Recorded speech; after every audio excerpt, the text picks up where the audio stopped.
In the 23rd year of Joash, son of Ahaziah, king of Judah, Jehoahaz, son of Jehu, became king of Israel in Samaria, and he reigned 17 years.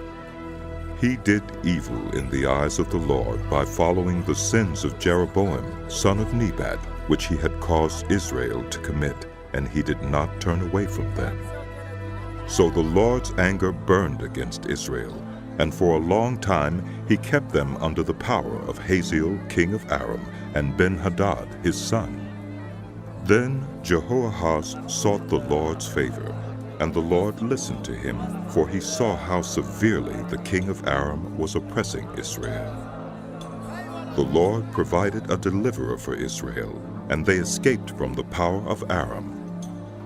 So the Israelites lived in their own homes as they had before. But they did not turn away from the sins of the house of Jeroboam, which he had caused Israel to commit. They continued in them.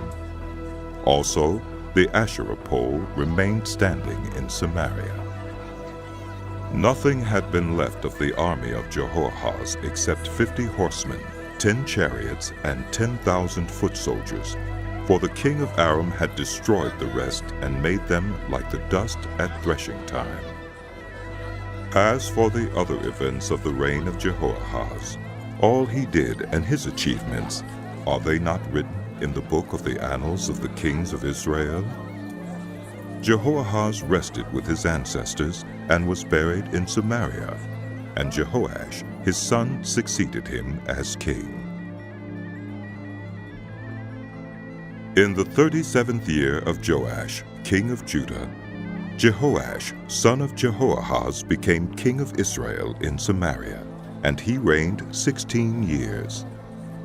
He did evil in the eyes of the Lord and did not turn away from any of the sins of Jeroboam, son of Nebat, which he had caused Israel to commit. He continued in them. As for the other events of the reign of Jehoash, all he did and his achievements, including his war against Amaziah, king of Judah, are they not written in the book of the annals of the kings of Israel? Jehoash rested with his ancestors, and Jeroboam succeeded him on the throne. Jehoash was buried in Samaria with the kings of Israel. Now Elisha was suffering from the illness from which he died. Jehoash, king of Israel, went down to see him and wept over him. My father! My father! He cried. The chariots and horsemen of Israel. Elisha said, Get a bow and some arrows. And he did so. Take the bow in your hands, He said to the king of Israel. When he had taken it, Elisha put his hands on the king's hands. Open the east window, He said, and he opened it. Shoot, Elisha said, and he shot. the Lord's arrow of victory, the arrow of victory over Aram. Elisha declared, You will completely destroy the Arameans at Aphek. Then he said, Take the arrows. and the king took them. Elisha told him. Strike the ground. He struck it 3 times and stopped. The man of God was angry with him and said, You should have struck the ground 5 or 6 times.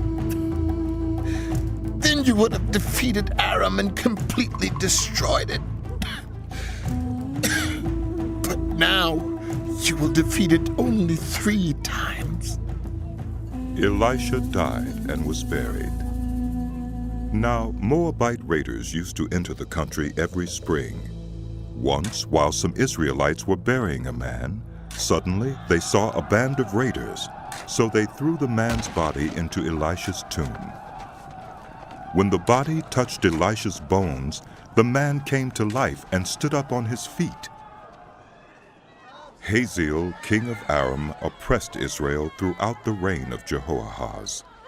But the Lord was gracious to them and had compassion and showed concern for them because of his covenant with Abraham, Isaac, and Jacob.